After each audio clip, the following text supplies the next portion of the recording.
Cancel culture and the elimination of the American voice. Why American? Well, firstly, because that sounds like a great title. And secondly, because what I mean is the independent voice, or the free voice, or actually even just the human voice. But none of those are as good title-wise. And America is the place that has a constitution which protects the human voice and its God-given, unalienable rights. At least it pretends to, or used to pretend to. The all-important First Amendment, which makes America a bastion of freedom unlike anywhere else in the world. And if we consider what protects that freedom, what is it? It's nothing but words on a piece of paper, a document under glass somewhere. The words carved into the paper signed by men whose lives were put in danger in the very signing of that document. The shape of the letters are structures more powerful than buildings in New York City. Zoom in as the ink appears on the page, rounding the corner of every word and the power contained therein. If man is left with his ability to communicate and speak his mind, he becomes impossible to control or trap or defeat, really. It's only in the elimination of his voice that you destroy a man, cut his ability to use his words and evolve through them, and you cut his own access to his soul.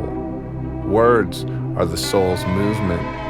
Words are like taking a walk or a jog through the city streets or parks. The way our bodies need that, our souls need the ability to expand through language and the freedom to use it. If you want man to lay himself down in the battery pods of the Matrix's famous vision of a dystopian future where man is reduced to an energy cell, you simply have to take away his ability to speak, to communicate the ideas of his soul's expansion, both for the unique things he can deliver the world and whatever concepts he's working through towards a truth that will help him grow into his fullness and expression of who he is put here to become. Cancel culture and the minions of social media that provoke torrents of social shame are powerful forces aiming directly at man's destruction. We see this playing out really in the here and now, but enough of us resist it for man not to be all the way doomed just yet. But certainly, we can see an attempt being made at the throat of man and the damage of the after effects of that attempt called cancel culture. Many of us have been canceled. I'm one of them. Decades of relationships turned their back on me. I lost friends, record deals, albums made and put on forever shelves, good ones too. Booking agents and management all walked unceremoniously. Venues I had gigs booked in all let me know those gigs were no more. And so the entire way I made my living for 25 years plus was washed away in an instant, really. I had just had a child and was living in Brooklyn. Brooklyn ain't cheap. Neither are children, neither is living on planet Earth, really. And cancel culture aims to annihilate its victims. It's not just shadow bans and mean comments on your social media pages. It's far deeper than that. Those are just aspects. They are frontline soldiers aimed at punishing a voice that chooses to speak out against the approved upon narrative, whatever that narrative may be. It's the spirit of fear. It's demonic, this will to control and to condemn, this philosophy of permanent banishment and a desire to hold a public grudge for eternity.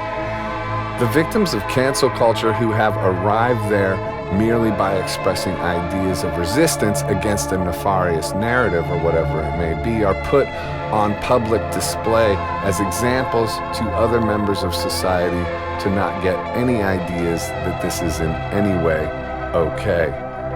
People get referred to as sheep or sheeple all the time, and there is certainly a sheep-like quality to the way many move through society. Because ultimately people are tribal, and it is deep in the structure of our DNA to know that if we are removed from the tribe, that type of banishment leads to death, deep in the vortex of humanity's history, banishment from the tribe meant the end of your life. So to overcome those fears and speak your mind regardless of them for a cause you deem worthy enough truly is an act of bravery and heroism. And most who do that don't do it for their own soul.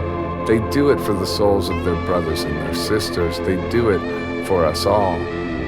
I've had a chance to talk to many people who have been canceled, and a quality almost all share is a deep sense of empathy.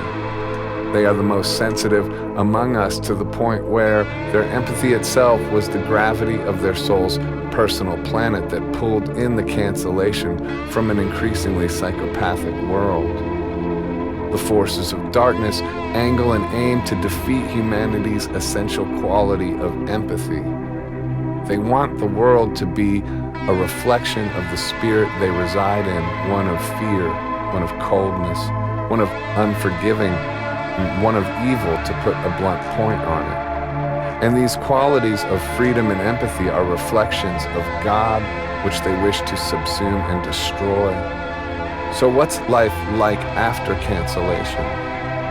I only have my own experience to speak from, but for me, I could equate it to being thrown into a kind of spiritual boot camp, whereby life must be organized like a military ritual to survive it. You have to find new ways to make a living.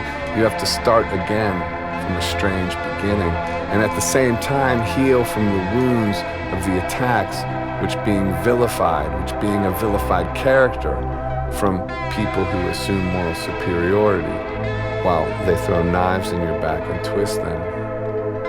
If that's your idea of fun, you're a strange one indeed.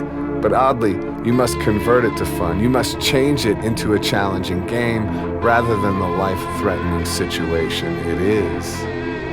In mythological terms, you could call it the onset of the hero's journey, and the Bible is full of stories of epic levels of betrayal which lead to a long and grueling road that blossom into a divine purpose. Joseph and his brothers comes to mind.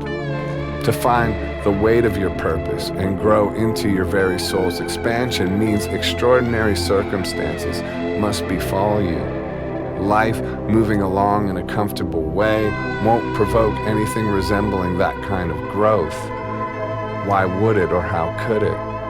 Man has to be stripped of everything and broken entirely to turn to God and rebuild his soul from the ground up. And nobody would consciously volunteer themselves into that situation.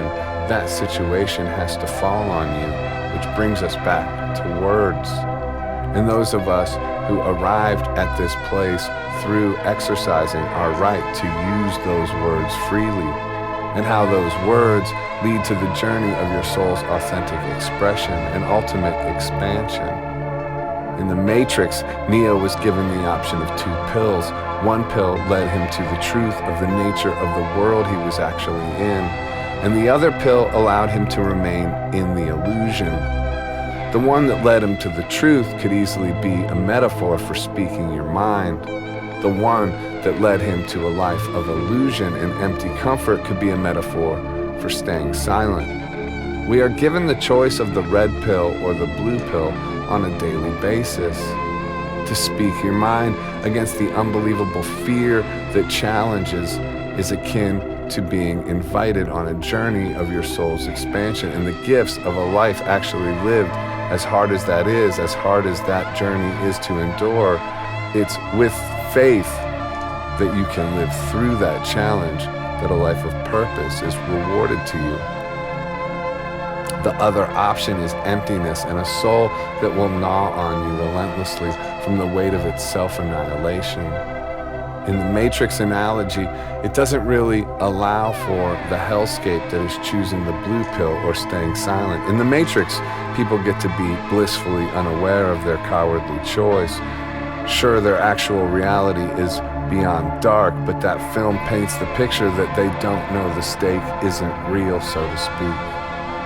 Here in our world, however, no one really gets away with that decision. At best, you can hope for enough distractions and hedonism to dull any awareness from an ability to perceive your soul's unrealized potential. I suppose it's possible to lead a life where the escape mechanisms are elaborate enough to mostly ignore the emptiness you feel from an inability to really live up to the genuine gift of your life, or the gift your life has to potentially offer you.